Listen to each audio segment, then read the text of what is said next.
Oh yeah, sexy biscuits. Nice. Long was 1975. A YouTuber's on the rise. Reviewing games late at night and sometimes friends. But Long was 1975.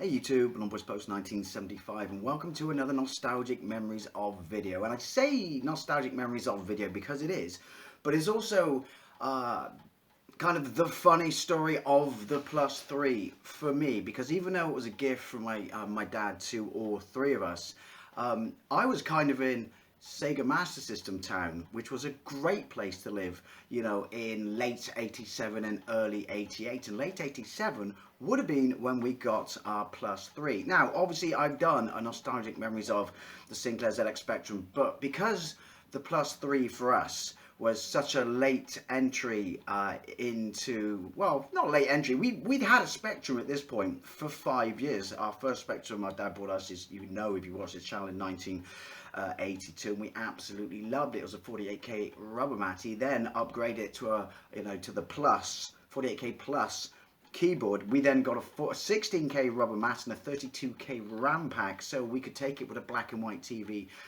to our holiday chalet in Westwood Ho to play on the days that it rained, or in our case, to play on pretty much every bloody day unless we're in the arcades. And that was also, you know, we couldn't continuously play games like Double Dragon in the arcade, so we would take Target Renegade with us so we could have two-player fisticuff action, if you will. But obviously massive fan of the ZX Spectrum.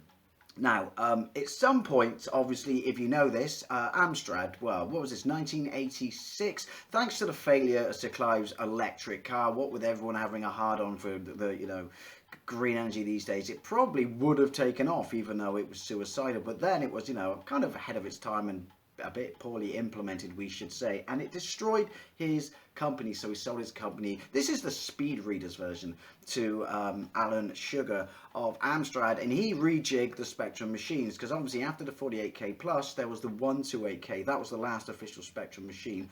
Well, not, it's a little bit more complicated than that, but yeah, he released the 128K toast rack, called the toast rack because of the heatsink down the right hand side, and it was considerably longer than the 48K Plus, but essentially the same weird hard plastic but not particularly nice to type on keyboard, however infinitely better than the rubber mat keyboard. That is my holy grail of Spectrums I would like to own, obviously. So after that, and he sold his business to Sir Clive, he basically made the Plus 2. Then there was a variant of the Plus 2, one's grey, one's black, a little bit inside, and it was like the Amstrad CPC 464 computer, where it had a built-in tape drive, and I'm guessing that was 86, and it saw considerable success. And then he released a 128, because these 128K machines, these Amstrad ones, so they had the AY chip, you know, bigger memory, so you had to do less loading and much better sound.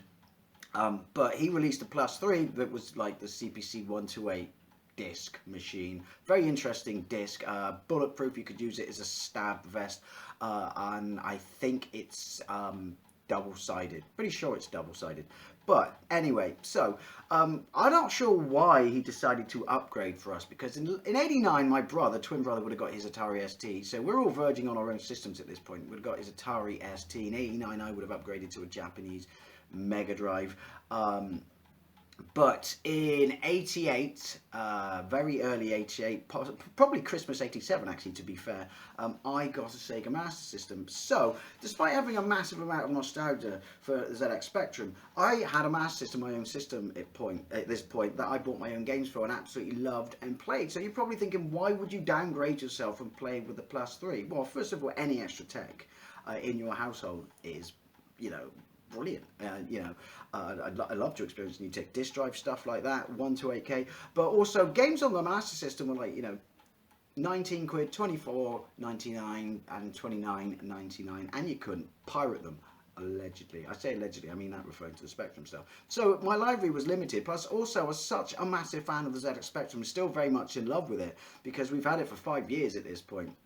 and it was where I was getting my sort of home arcade conversions. You know, I was getting better ones on the Master System, but that's what I grew up with, wanting to play the arcades at home, and I was getting them on that. I still loved it. I would still play it regularly. It was still the family computer. I had my Master System, my brothers would play it, but why would I not play the Spectrum, especially when you considered that you could buy a game, budget games for £2, £3, and allegedly tape to tape. But, so, you know, I was like a cross-platform kid at this point. But I remember, I stopped saying but in a minute.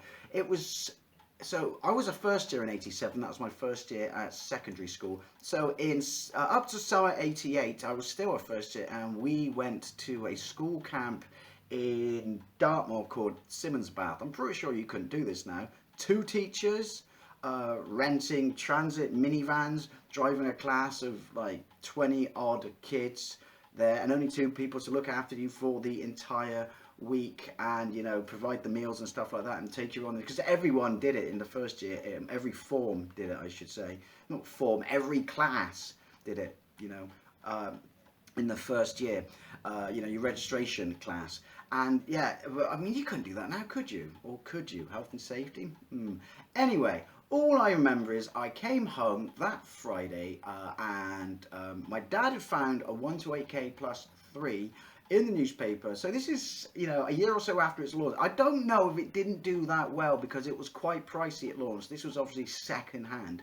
And did people really want, I mean, there were proprietary disk drives. We had an Opus Discovery disk drive that we also used as a Kempston joystick port on our ZX Spectrum, but there were no games available for it, and ripping, for want of a better descriptive term, games to disc on that was such a convoluted process and so bloody difficult to do. We never really did it. We ended up just using it as a disk drive. I think my dad sold it to a programmer at some point.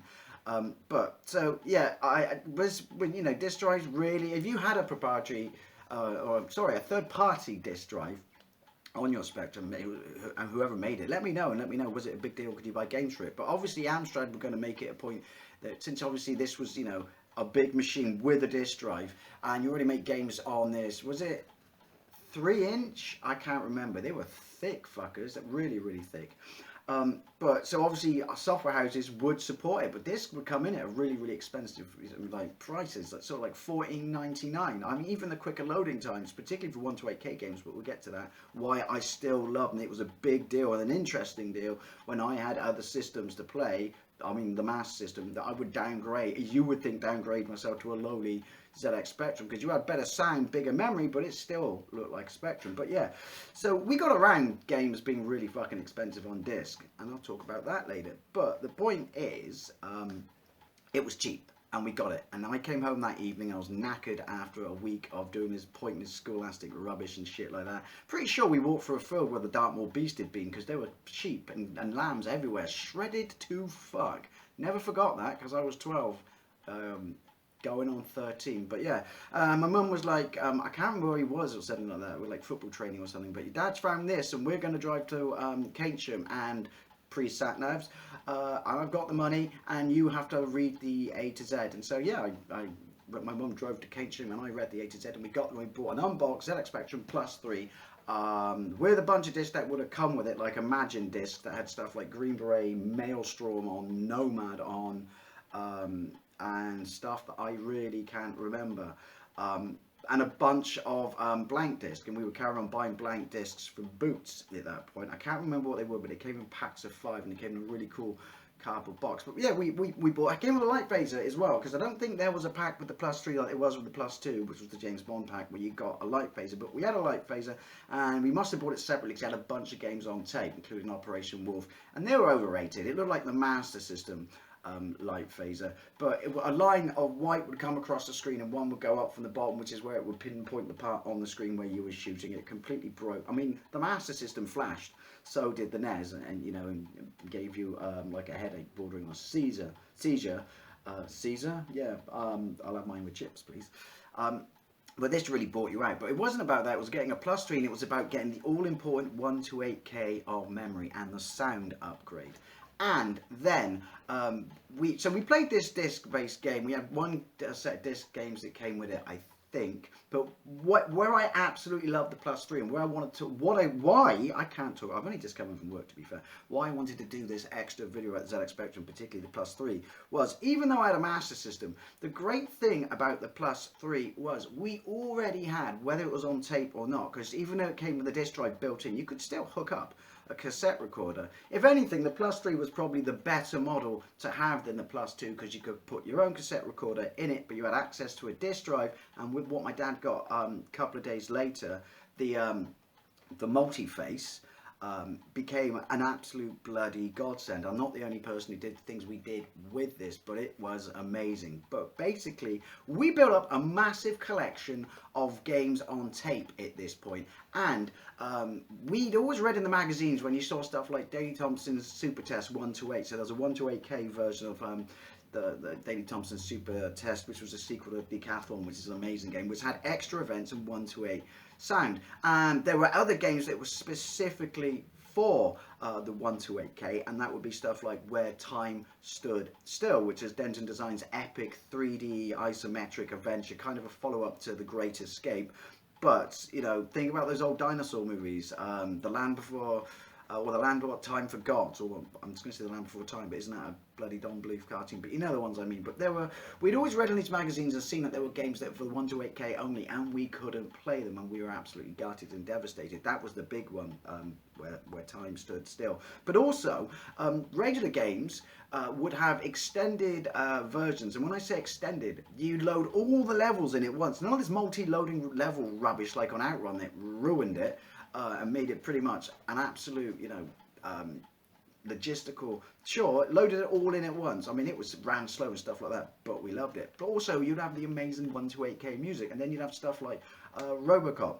I mean, just getting rid of the multi-load section on these games was a bloody godsend, but getting the amazing music. Some of these games have additional levels and additional features, but so it was, and this is why I loved it, and this is why I absolutely adored the Plus 3. It was almost like your PlayStation, you know, 4 Pros in your Xbox One X's of the day, where you suddenly could revisit a whole bunch of software that you played for years but loved, and suddenly got in enhanced versions. And Ocean games were brilliant for stuff like this, like Cobra, particularly Robocop's absolutely amazing, and on in Ariston soundtrack, and Batman the movie. These games were phenomenal, and so I adored it, as did my brothers. And for the first week, we just went through drawers and drawers and drawers of tapes, whether they were pirates, allegedly, or ones that we bought, finding any version we saw where it said 128K, 48K/128K, and it didn't mean that it would run on both. Usually when it said 48K/128K, it meant that there was a 128K version on there. It would carry on loading after it got into the memory of the 48K,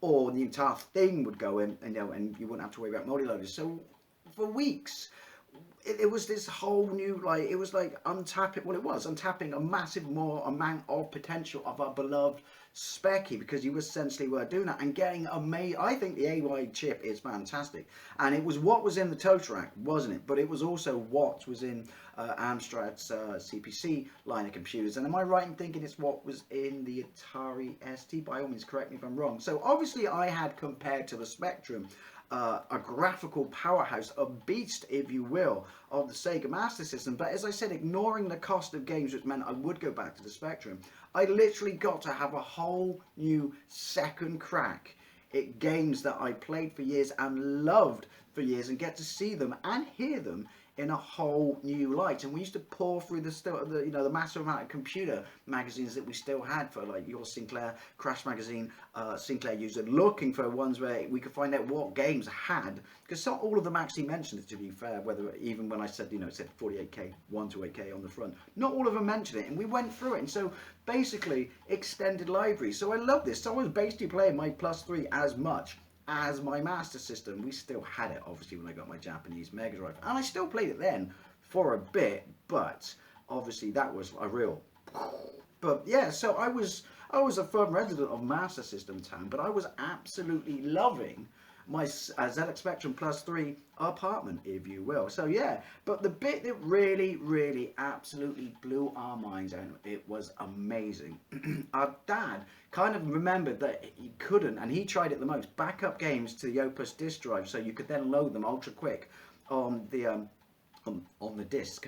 walked into that one. So he bought us the Multi-Tech Multiface, which was just an interface that went in the back of, well, they made models for 48K, 128K specifically for the Plus 3, and although I think it was just a kind of an evolution of the Plus 2 one.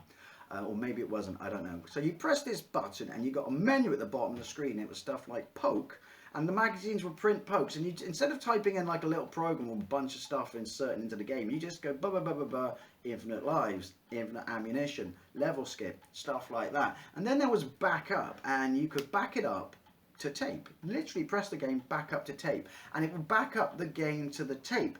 And people for years before we had this, and we had a Plus 3, used to sell bad multi-face copies of games. I say bad, crude, but my memory of the multi-face was you could only load that copy back in if you had a multi-face. But then I guess if you were trading with kids at school and they had them, then brilliant, you could get a whole bunch of games on one tape, because it would like compress them and stuff like that. You'd be removing loading screens and shit like that, because you essentially be backing it up from the point where you press the button and backed it up to tape, was my memory. So we used to back it up from the loading screen, so you could back up to tape, but what we did was we backed it up to, yes, you've guessed it, disc. And so we just took all our favourite games, bought a constant supply of discs from boot, and then backed them up. Backed up Robocop, Batman, Cobra again, because those were my 3 favourite games. Multi-games on disc, because you could do that with the multi-face. And basically just made a collection, our own collection of every single 128K